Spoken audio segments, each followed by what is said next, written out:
Сургуулийн зүгбийг хамтдаа алхана. Сурагч нас минь үлдэж байгаа болохоор ирч хүчтэй урагш тэмүүлэх тэр нэгэн зүгт ингийн биш сэтгэл татах хүч байдаг ёо. Найзуудаа та нар сайн амарцгаас нь юу үзэж байгаа юм бэ? Илүү сонирхолтой зүйл үзэж байгаа шүү ах юм. Миний эсүүдийн гайхамшиг гэдэг сонирхолтой бичлэг үзэж байна. Миний би цагдаа байдаг гэдэг тэтгэхгүй. Намайг гадны аюулаас хамгаалж байдаг юм бэ. Над их сонирхолтой санагдаж байна. Би нэг удаа дугуйн явж байгаа дооч өвдөө шалбсан юм. Тэгэд би маш их сандарч байсан ч хэсэг хугацааны дараа л цусмын тогтсон. Гэхдээ миний биеийн доторх нэг стэл холбоотой гэдгийг би сая л ойлголоо. Над их сонирхолтой санагдаж байна. Агаазуудаг ачааны машин шиг биеэр бодисыг тараадаг нэг их цусны дотор байдаг юм байна лээ. Найзуудаа хонх дугуурлаа хичээлд орцгоох уу? Чи бидний өрн дуудаж бай. Чодра тотоо нойхээ. Аргүйсгээ ачиндуулаа. Чимчимээгүй За сайн байцгаана хүүхдүүдээ. За суцгаа. Бид өнөөдрийн хичээлээрээ бидний өнөөдрийн хичээлийн сэдэв бол за цусны эсрэгтэй гайхамшиг. За цусны эсрэгтэй гайхамшигтай танилцгаа хэлээ. За яасан гэж байна? Багшаа, бидний хичээлдээ цаанаа нэг сонирхолтой бичлэг үзсэн юм. Бидний үзэх хүссэн сэдэв яг мөн байсан. Тийм биз дээ хүүхдүүдээ? Тийм. Багшаа, бидний үзэх хүссэн сэдэв таны самбар дээр бичсэн биологи сэдвтэй яг таарч байна. За тэгэхээр зэрэг өнөөдрийн тавхад сонирхчихсан сэдэв өнөөдрийн хичээлийн сэдэв хоёр давхарч байгаа гэсэн үг байна тийм ээ. За тэгвэл бидний өнөөдрийн хичээлийн зорилго юу вэ гэхээр за цусны эсүүдийн хэлбэр онцлог үүргийг бид нар яг нь ялхан таних энэ даалгаврыг одоо өнөөдрийн хичээлээр гүйцэтгэх гэж байгаа юм байна. За тэгэхээр энэ зорилгыг биелүүлэхийн тулд бид нар ийм одоо дутагдсан үйл ажиллагаануудыг хийх болно. За тэгэхээр хамгийн эхлээд бид нар юу хийх вэ гэхээр за улаан эсүүдийн цусны эсүүдийн талаар юу болно? За бичлэг харъя хэлээ.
За бичлэгтэй харилцсан хүүхдүүд. За бичлэгт үзүүлсэн цусны эсүү бүгдээрээ ижил байв уу? Эсвэл хоорондоо ялгаатай байсан уу? За хэлбүү. Цусаар өсөж буй эсүүд хоорондоо ялгаатай юм байна. Тухайлбал хоёр талаасаа хөнгөр хонхоосон зернц гэлбэртэй эсийг улаан эс буюу эритроцит гэж нэрлэдэг юм байна. Тийм ээ. За улаасыг эритроцит гэж нэрлэдэг юм байна. Хоёр талаасаа хөнгөр улаан өнгөтэй тийм ээ. За улаасаас гадна өөр ямар эс байсан бэ? За хэлбүү за. Улаан эсээс хэмжээгээрээ том буурынхий зөндөө бөмбөн хэсэглэгдсэн эс байсан. Түүнийг цагаан эс буюу лейкоцит гэж нэрлэдэг юм байна. Тэгвэл улаан эс юм бэ? Цагаан эс юм бэ? Улаан цагаан эсээс гадна өөр нэг эс байсныг ажилласан. Ажилласан. Тийм ээ, тэр эсийг ялтус буюу тромбоцит гэж нэрлэдэг юм байна. За бид сая бичлэгээс цусны эсүүдийн хэлбэрийг ажигласан тийм ээ. За одоо энэ цусныхаа хэлбэрүүдийг компьютер дээр дүрслэн зурцгаая өгдүүдээ.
Багшаа цусны эсүүдийн хэлбэрийг pen program ашиглан зохион үнээр сонирхолтой санагдлаа гарч. Хүүхдүүдээ бүгдээрээ цус яагаад улаан өнгөтэй гэдгийг туршилт хийж үзцгээе.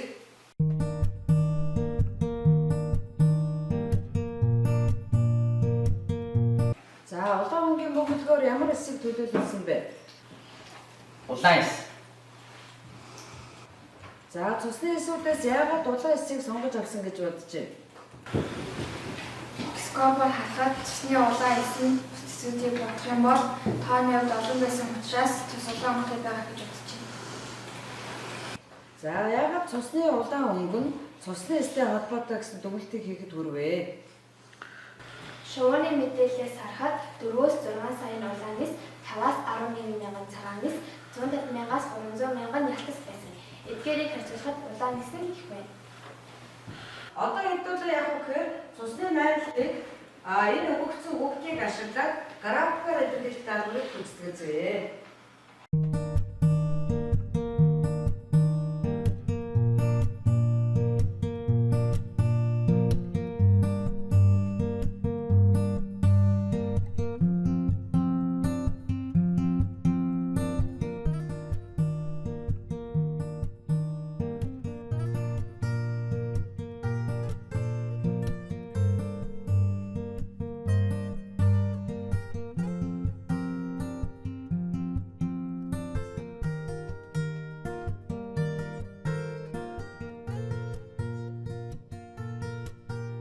За бидний дараагийн даалгавар бол цусны эсүүдийн үүргийг харуулсан дүрийн тоглолт байгаа.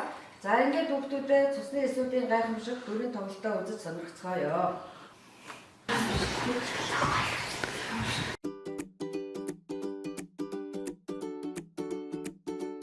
Улаан эс би та нарт амьдрал бэлгэлгээр ирлээ. Миний өмнө зогсож байгаа зүрх, булчин, тарих гих мэт эрхтнүүдэд юу хэрэгтэй билээ? Хүчил төрөгч нэрээ хүчил төрөгчийг уушиг үйлдвэрлэдэг шүү дээ. Уушиг миний зүүн гар талд байна. Уушиг руу аялцгаая. Улаан эс чамд уушиг би хүчил төрөгчийг бэлгэлээ. Баярлаа. Улаан эс би зүрх рүү аяллаа. Зүрх би улаан эсээс хүчил төрөгчийг авч нүүрс хүчлийн хийг өгье. Баярлаа. Улаан эс би нүүрс хүчлийн хийг зөөвөрсөөр ирлээ. Баярлаа. Улаан эс чамд уушиг би хүчил төрөгчийг бэлгэлээ. Баярлаа. Улаан эс би булчин руу аяллаа. Улаан эс чамаас хүчил төрөгчийн хийг авч нүүрс хүчлийн хийг өгье. Баярлаа. Улаан эс би нүүрс хүчлийн хийг зөөвөрсөөр ирлээ. Баярлаа. Улаан эс чамд уушиг би хүчил төрөгчийг бэлгэлээ. Баярлаа. Улаан эс би тарих руу аяллаа. Би улаан эсээс хүчил төрөгчийг авч нүүрс хүчлийн хийг өгье. Баярлаа. Улаан эс би нүүрс хүчлийн хийг зөөвөрсөөр ирлээ. Улаан эс миний үүрэг бол нүүрс хүчил төрөгчийн хийг зөөвөрлөх үүрэгтэй. За бид сая дүрийн тоглолтыг үзэж сонирхлоо. Дүрийн тоглолтод цагаан бөглөг, цэнгэр бөмбөлгөөр юуг төдөлсөн бэ хүүхдүүд те? За. Цагаан бөмбөлөөр хүчил төржийг, цэгэр бөмбөлөөр нүүрс төржийг, нүүрс хүчлийг хийх үзүүлсэн. За. Улаан усаар ямар үр гүйцэтгэжсэн бэ? За. Хүчил төрөгчөг бос эрхтнүүд рүү түгэж харин хүчил төрөгч авсан эрхтнүүд нь сайн ажил. Тэндээс нүүрс хүчлийн хийг уушгүй зүүн хүчил төрөгчөөс гэдгийг сайн тодтос ойлголоо. За.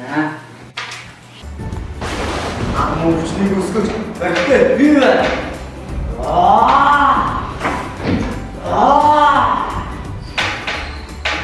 Энэ таа юм ийм болов. Эвгийтэй. Би байна. ТV би чамд заавал тусах болно. Чамтай болчихсон.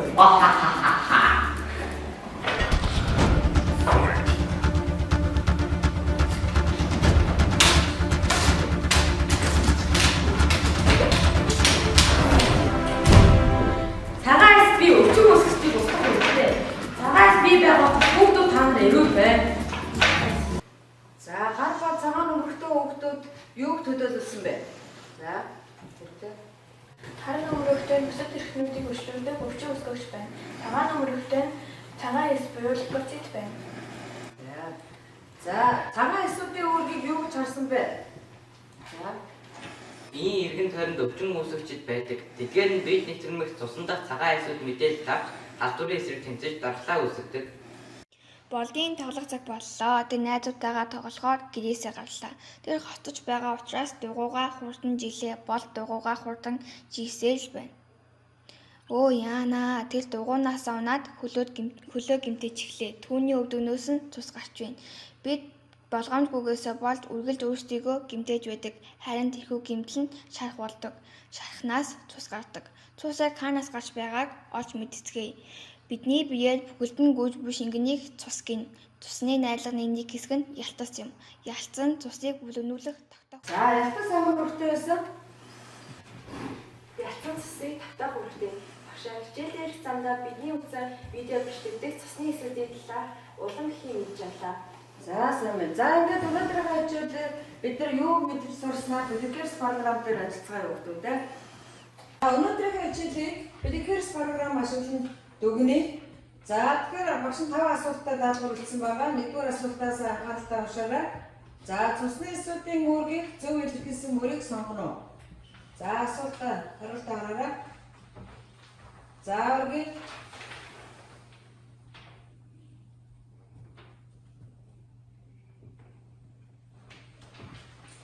За. Хоёрдугаар асуултаа үргэлж.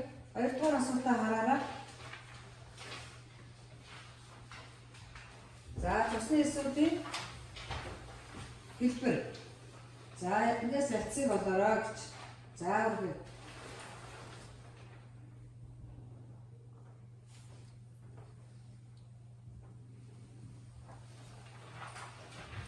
За, би хариултуулаа. За, 3-дугаар асуулт.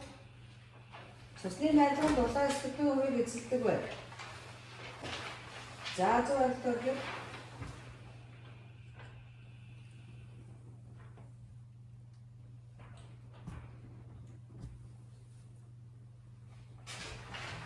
За, энэ зэвэг хариуллаа. За, 4-дугаар асуулт. Цусны эсүүдийн талаарх даалгаврыг үүсгэхдээ алдаа гаргасан. За, алдааг олно гэж. За, асуултаа 6-аас хараарай. За, зөв хариулт өгье.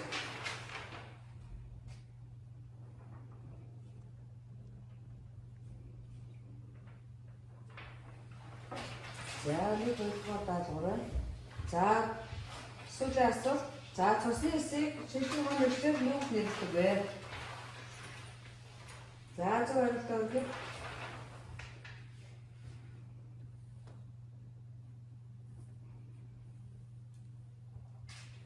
За, бид нар 5 даалгавраар ажил дууслаа. За, 5 даалгавар гүйцэтгэлийг арай өгтөдөө.